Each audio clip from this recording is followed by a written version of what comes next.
غار میں عجیب ناگوار سی بدبو پھیلی ہوئی تھی۔ دیواروں پر خون کے بڑے بڑے دبے تھے۔ فرش پر جا بجا انسانی ڈانچے گوشت پوست سے آڑی بکھرے پڑے تھے۔ پورے غار میں صرف ایک ہی مشل روشن تھی، جو کہ اس تاریک غار کو روشن کرنے کے لیے ناکافی تھی۔ غار کے سامنے ایک بہت بڑا بت موجود تھا، جس کی آنکھیں آگ کی طرح روشن تھیں۔ اس کے سامنے جسم پر ایک شخص بیٹھا ہوا تھا، جس کے جسم پر صرف ایک ہی لنگوٹ تھا اور اس کے پورے بدن پر لمبے لمبے بال اگے ہوئے تھے۔ اس کے جسم سے ناگوار بدبو اٹھ رہی تھی۔ وہ منتر پڑھنے مشغول تھا۔ اس کے سامنے آگ کا الاؤ روشن تھا، جس پر وقفے وقفے سے کچھ ڈال رہا تھا۔ آگ پر اس شے کے پڑتے ہی وہ پہلے سے زیادہ تیز ہو جاتی اور اس کے ساتھ ہی اس کے منتر پڑھنے میں بھی تیزی آ جاتی۔ پھر اچانک پورے غار میں اندھیرا پھیل گیا۔ جلتی مشل خود بخود بجھ گئی۔ پھر اس بت کے منہ سے آواز نکلی، بالک، ہم نے تیری یہ خواہش، تیری یہ بلی پوری کر لی۔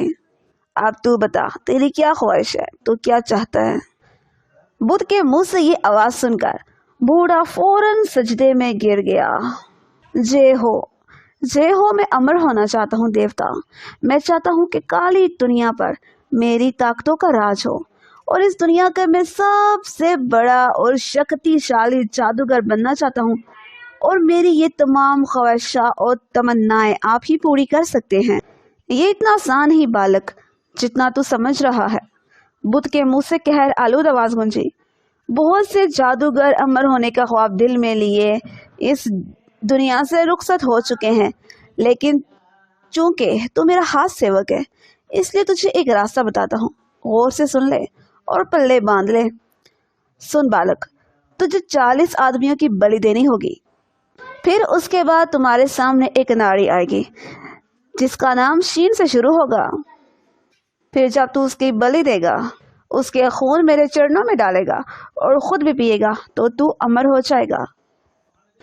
تیری سہولت کے لیے تجھے بتا دوں کہ اس ناری کے دائیں کندھے پر چاند کا نشان ہوگا اور وہ نشان پیدائشی ہوگا، اور اس ناری کی پیدائش چونکہ اماوس کی رات میں ایک خاص وقت میں ہوئی ہوگی، اس لیے اس میں پوتر طاقتیں بھی ہوں گی، اور اس ناری کی بلی اگلی اماوس کی رات اسی وقت دینی ہوگی جس وقت کو پیدا ہوئی تھی۔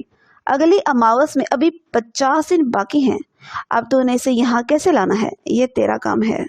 اور ہاں، ہم تیری آج کی یہ بلی قبول کرتے ہیں اور اس کے بدلے تجھے غائب ہونے کی شکتی دے رہے ہیں۔ اب تو جب چاہے گا دنیا کی نظروں سے غائب ہو سکتا ہے۔ اور ایک بات، اگلی اماوس تک تو کسی سے بھی مقابلہ نہیں کرے گا، کسی پر بھی اپنی شکتیاں ظاہر نہیں کرے گا، اور اگر تو نے ایسا کیا تو ہم تیری ساری شکتیاں نشٹ کر دیں گے۔ میرے جانے کا سمے ہو گیا ہے، اس لیے میں چلتا ہوں۔ پھر اس کے بعد اس نے منتر پڑھ کر اپنے ہاتھ بیر کو بلایا اور اس کے حاضر ہوتے ہی اسے کہنے لگا کہ میں نے تمہیں جب بھی بلایا ہے تم نے میرا کام کیا ہے۔ آج میں نے تمہیں خاص کام کے لیے بلایا ہے اور مجھے یقین ہے کہ تم میرا یہ کام کرو گے۔ مہاراج، آپ حکم کریں، میں آپ کا کام پلک جھپکنے میں کر دوں گا۔ امر ہونے کے لیے دیوتا نے ایک اپائے بتایا ہے، پھر اس کے بعد وہ اس کو ساری بات بتاتا ہے۔ آپ بے فکر ہو جاؤ مہاراج، میں اس ناری کو پاتال سے بھی ڈھونڈ نکالوں گا۔ اب میں چلتا ہوں۔ اس کے ساتھ ہی وہ وہاں سے غائب ہو جاتا ہے۔ وہ ایک تا حد نگاہ پھیلا ہوا ریگستان تھا جس میں جا بجا ریت کے ٹیلے تھے۔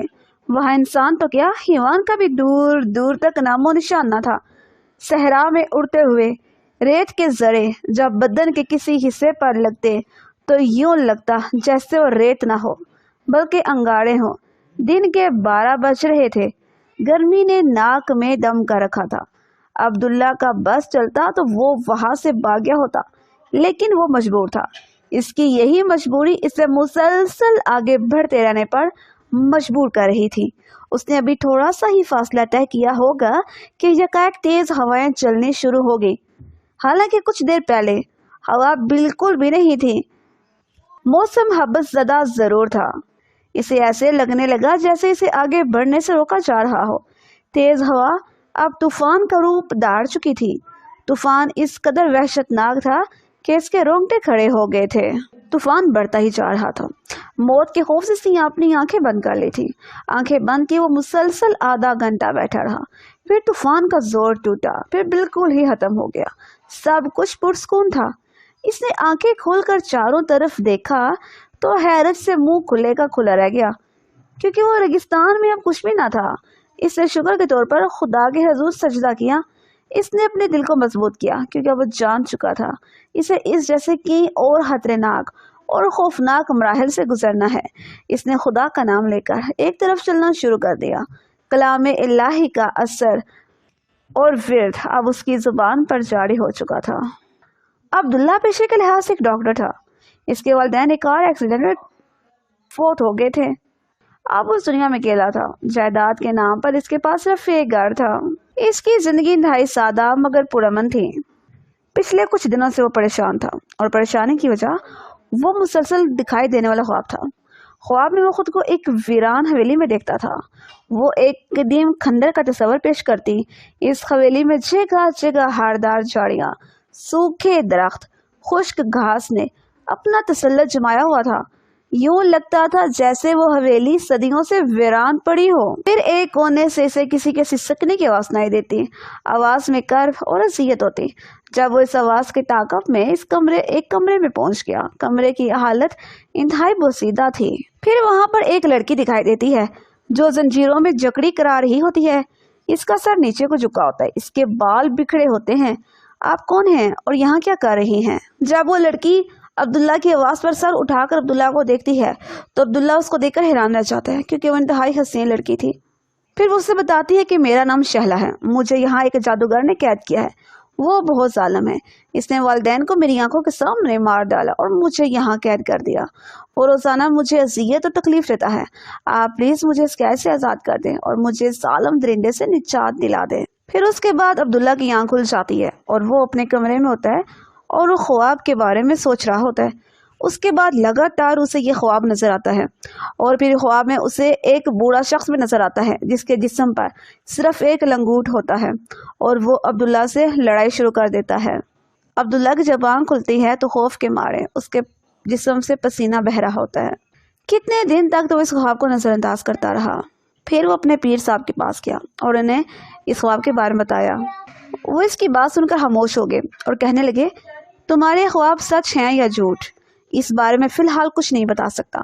تم ایسا کرو کہ 2 دن کے بعد آنا، تب میں تمہیں اس کے متعلق ضرور بتاؤں گا۔ وہ 2 دن عبداللہ نے جیسے تیسے کر کے گزارے اور پھر آفس سے چھٹی کر کے بزرگ کے آستانے کی طرف پہنچ گیا۔ وہ عبداللہ کی طرف دیکھ کر خوشی سے بولے۔ عبداللہ نے انہیں کہا کہ آپ کو میرے خواب کے بارے میں کیا پتا چلا ہے؟ شاہ صاحب نے کہا کہ میں 2 دن مسلسل اس کے بارے میں استخارہ کرتا رہا، تب مجھے اس کے بارے میں پتا چلا۔ اب تم میری بات دھیان سے سنو۔ تمہیں دکھائی دینے والا خواب بالکل سچ ہے، اور خواب میں دکھائی دینے والی لڑکی کا نام واقعی شیلا ہے، اور اس وقت وہ بہت ہی زیادہ مصیبت میں ہے۔ ایک انسان ہونے کے ناطے تمہیں اس کی مدد کرنی چاہیے، اور اس لڑکی نے مدد کے لیے تمہیں پکارا ہے، اس لیے تمہیں اس کی مدد کرنی ہوگی۔ وہ شاہ صاحب کی طرف سوالیہ نظروں سے دیکھنے لگا اور اسے پوچھنے لگا کہ مجھے اس کے لیے کیا کرنا ہوگا۔ اس کے بعد شاہ صاحب نے اسے ایک تلوار دی، ایک ٹوپی اور ایک تعویذ دیا، پھر بولے، یہ چیزیں میں تمہیں دے رہا ہوں، یہ بہت ہی محنت سے حاصل کی ہیں، میں اسے کبھی کسی کو نہیں دیتا، مگر جب تم حق اور باطل کی لڑائی لڑنے جا رہے ہو تو مجھے مجبوراً تمہیں دینا پڑ رہی ہیں۔ یہ تلوار کوئی عام تلوار نہیں ہے، یہ طلسمی تلوار ہے اور اس میں بے پناہ طاقتیں ہیں۔ اس تلوار کے ساتھ تم اس کے ساتھ بآسانی لڑائی کر سکتے ہو اور اس کا خاتمہ کر سکتے ہو، اور یہ تعویذ تمہیں اس کے ہر وار سے بچائے گا۔ تم اپنی تیاری کر لو، تم جتنی جلدی ہو سکے اس مشن پر چلے جاؤ، کہیں ایسا نہ ہو کہ وہ ظالم اس لڑکی کو مار دے اور خود امر ہو جائے۔ اگر ایسا ہو گیا تو دنیا پر بہت بڑی مصیبت آ جائے گی۔ اس کے بعد شاہ صاحب نے عبداللہ سے پوچھا، کیا تم اس لڑائی کو لڑنے کے لیے تیار ہو؟ عبداللہ نے اس بات میں سر ہلایا تو انہوں نے عبداللہ سے کہا کہ اپنی آنکھیں بند کرو، اور پھر وہ کچھ پڑھنے لگے۔ جب عبداللہ نے آنکھیں کھولی تو وہ حیرت زدہ رہ گیا، کیونکہ وہ ایک قبرستان میں تھا۔ غار میں جادوگر غصے سے چکر کاٹ رہا تھا، اور اس کے بھیجے ہوئے خاص موکل نے اسے یہ اطلاع دی تھی کہ ایک نوجوان اس کو ختم کرنے کے لیے، اس کا چاپ ناکام کرنے کی نیت سے یہاں پر آ گیا ہے۔